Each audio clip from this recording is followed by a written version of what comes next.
ಕತೆಗಳನ್ನು ಕೇಳೋ ಆಸೆ ಇದ್ದರೆ, ನನ್ನ ಜೊತೆ ಓದೋ ಆಸೆ ಇದ್ದರೆ ಪ್ಲೀಸ್ ಸಬ್ಸ್ಕ್ರೈಬ್ ಮೈ ಚಾನಲ್. ಕತೆ ಇಷ್ಟ ಆದರೆ ಲೈಕ್ ಮಾಡಿ, ಶೇರ್ ಮಾಡಿ, ಕಮೆಂಟ್ ಮಾಡೋದನ್ನು ಮಾತ್ರ ಮರಿಬೇಡಿ. Welcome to my channel. ನನ್ನ ಕತೆ ನಿಮ್ಮ ಭಾವ. ಪ್ರತಿ ಕಥೆಯಲ್ಲೂ ಒಂದು ಭಾವನೆ ಇದೆ.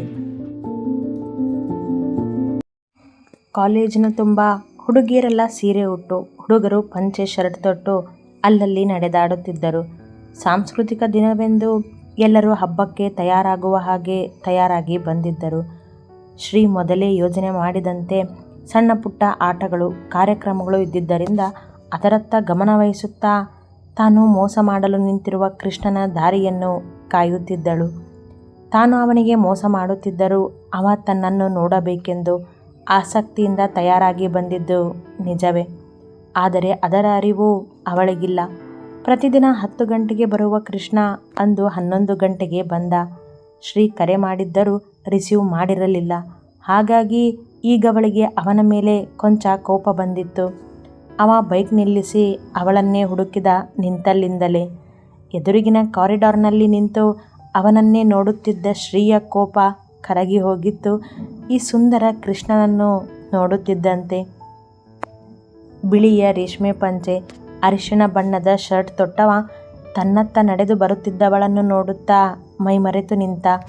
ಗೋಡಂಬಿ ಬಣ್ಣದ ಅಚ್ಚ ಹಸಿರಿನ ಬಾರ್ಡರ್ ಇರುವ ಸೀರೆ ಉಟ್ಟು, ಚಂದದ ಒಂದು ನೆಕ್ಲೆಸ್, ಕಿವಿಯಲ್ಲಿ ಜುಮುಕಿ, ಕೈತುಂಬ ಬಳೆ, ಹಣೆಗೆ ಹಸಿರು ಬಣ್ಣದ ಬಿಂದಿ, ಉದ್ದದ ಜಡೆಗೆ ಮಲ್ಲಿಗೆ ಮುಡಿದು ಚಂದವಾಗಿ ತಯಾರಾಗಿ ಬಂದವಳ ಮೊಗ ಅವನಿಗೆ ಸುಂದರವೇ ಎಲ್ಲ ಚೆಲುವಿಗಿಂತ. ಅವನ ಹತ್ತಿರ ಬಂದ ಶ್ರೀ ಅವನನ್ನೇ ನೋಡುತ್ತಾ ನಿಂತಳು. ಕೃಷ್ಣನ ಹಣೆಯ ಮಧ್ಯದ ವಿಭೂತಿ, ಕೆನ್ನೆಯಲ್ಲಿ ಮೂಡಿದ್ದ ಗುಳಿಗಳು, ಚಿನ್ನದ ಸರದಿಂದ ಹೊಳೆಯುತ್ತಾ ಎದೆಯವರೆಗೂ ಕಾಣುತ್ತಿದ್ದ ಅವನ ಸುಂದರ ಕೊರಳು, ಅವಳನ್ನು ನೋಡಿದ ಖುಷಿಯಲ್ಲಿ ಮಿಂಚುತ್ತಿದ್ದ ಕಣ್ಣುಗಳು. ಅವ ಎಂದಿನಂತೆ ಅವಳಿಗಿಂತ ಚಂದವೇ. ಶ್ರೀ, ದೇವತೆ ಹಾಗೆ ಕಾಣ್ತಿದೀಯಾ ಎಂದ ನಗುತ್ತಲೇ ತನ್ನ ಕೂದಲನ್ನು ಸರಿ ಮಾಡಿಕೊಳ್ಳುತ್ತಾ. ನೀವು ತುಂಬ ಚೆನ್ನಾಗಿ ಕಾಣ್ತಿದ್ದೀರಾ ಸರ್, ಮನಸ್ಸಿನಿಂದಲೇ ನುಡಿದಳು. ಆದರೂ ನಿನ್ನಷ್ಟಲ್ಲ ಬಿಡು ಎಂದ ಸೊಂಟದ ಮೇಲೆ ಕೈ ಇಟ್ಟು ನಿಂತು. ನೀವು ಮಾತು ಮರೆಸಬೇಡಿ. ಯಾಕೆ ಲೇಟಾಗಿ ಬಂದಿದ್ದು? ಕಾಲ್ ಮಾಡಿದ್ರೆ ಯಾಕೆ ರಿಸೀವ್ ಮಾಡಲಿಲ್ಲ ನೀವು? ಕೋಪದಿಂದ ಅಲ್ಲದಿದ್ದರೂ ಜೋರು ಧ್ವನಿಯಲ್ಲಿ ಕೇಳಿದಳು. ಆಶ್ರಮಕ್ಕೆ ಯಾರೋ ಡೊನೇಟ್ ಮಾಡೋರು ಬರ್ತೀನಿ ಅಂದಿದ್ರಮ್ಮ, ಅಲ್ಲಿ ಹೋಗಿದ್ದೆ.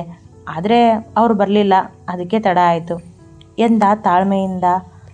ಕಾಲ್ ರಿಸೀವ್ ಮಾಡೋಕ್ಕಾಗಲ್ವಾ? ಫೋನಲ್ಲಿ ಮಾತಾಡ್ತಿದ್ರೆ ಇಲ್ಲಿಗೆ ಬರೋದು ಲೇಟ್ ಆಗ್ತಿತ್ತು ಅಲ್ವಾ, ಅದಕ್ಕೆ.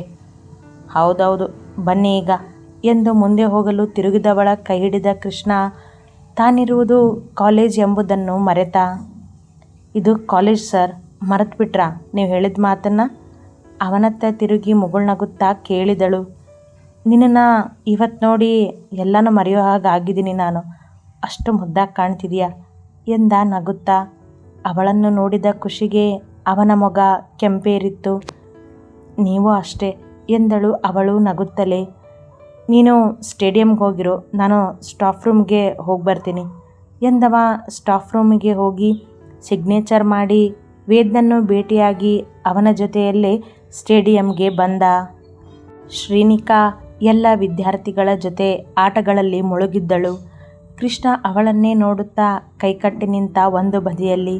ಅವಳ ಪಟಪಟ ಮಾತುಗಳಿಗೆ ದಾಳವಾಗಿದ್ದ ಅವಳ ತುಟಿಗಳು, ಎಲ್ಲರತ್ತ ಗಮನ ಹರಿಸುತ್ತಾ ರೆಪ್ಪೆ ಬಡಿಯುತ್ತಿದ್ದ ಕಣ್ಣುಗಳು, ರಂಗೇರಿದ ಅವಳ ಕೆನ್ನೆ, ಅವಳಂತೆಯೇ ಕುಣಿಯುತ್ತಿದ್ದ ಅವಳ ಕಿವಿ ಜುಮುಕಿ, ಅತ್ತಿತ್ತ ಹೊರಳಾಡುತ್ತಿದ್ದ ಅವಳ ಜಡೆ, ಅವಳ ಕೈ ಸನ್ನೆ. ಅವಳನ್ನೇ ಗಮನಿಸುತ್ತಿದ್ದ ಕೃಷ್ಣ ತನ್ನನ್ನೇ ಮರೆತು ಅವಳನ್ನೇ ನೋಡುತ್ತಾ ನಿಂತಿದ್ದ. ಕಿಟ್ಟಿ, ಅಷ್ಟೊಂದು ನೋಡಬೇಡ್ವೋ, ಆ ಹುಡುಗಿಗೆ ದೃಷ್ಟಿ ಆದೀತು ಛೇಡಿಸಿದ ವೇದ್ ಮೈಮರೆತು ನಿಂತಿದ್ದ ಕೃಷ್ಣನಿಗೆ ತನ್ನ ಕೈ ತಾಕಿಸಿ. ಹಾಗೆ ನಿಲ್ವೋ ಎಂದ ಕೃಷ್ಣ ಮುಗುಳ್ನಕ್ಕ. ಸರ್, ಒಂದು ಸೆಲ್ಫಿ ಎಂದು ಶ್ರೀನಿಕಾಳ ಜೂನಿಯರ್ ಒಬ್ಬಳು ಬಂದು ಕೃಷ್ಣನ ಪಕ್ಕ ನಿಂತಳು.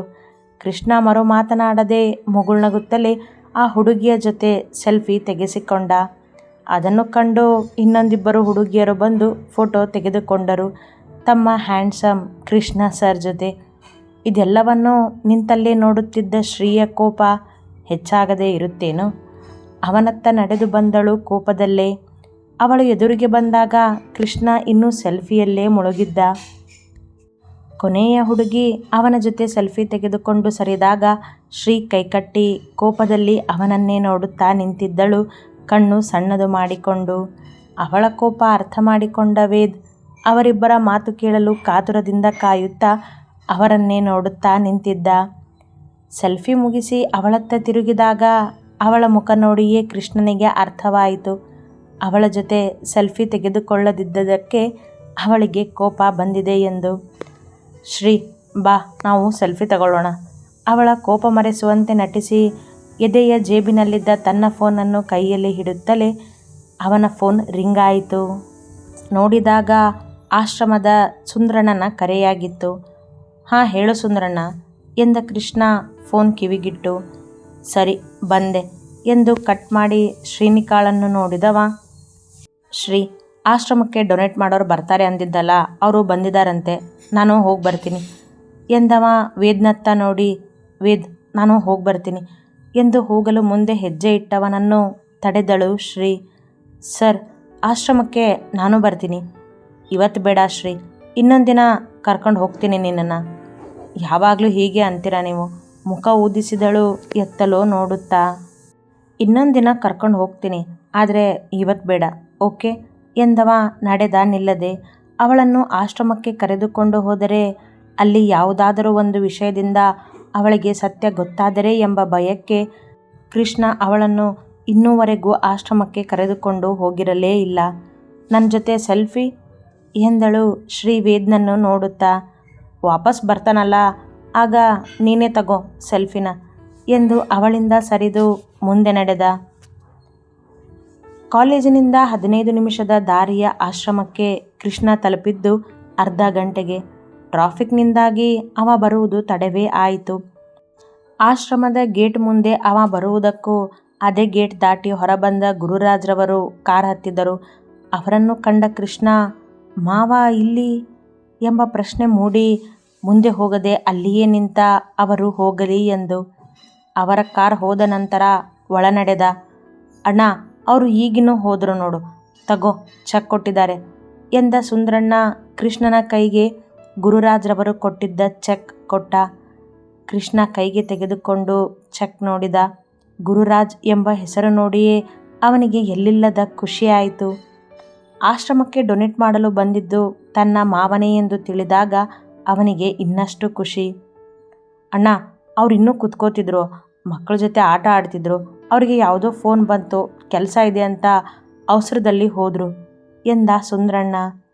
ನಾನು ತಡವಾಗಿ ಬಂದಿದ್ದೆ, ಒಳ್ಳೆಯದಾಯಿತು ಬಿಡು ಎಂದ ಕೃಷ್ಣ. ಅಂದರೆ ಅರ್ಥವಾಗದೆ ಕೇಳಿದ ಸುಂದ್ರಣ್ಣ. ನಿನಗೆ ಅರ್ಥ ಆಗಲ್ಲ ಬಿಡು, ನನಗೆ ಕಾಲೇಜಲ್ಲಿ ಕೆಲಸ ಇದೆ, ನಾನು ಬರ್ತೀನಿ ಎಂದು ಚೆಕ್ ಜೇಬಲ್ಲಿಟ್ಟುಕೊಂಡು ಕಾಲೇಜಿನತ್ತ ನಡೆದ.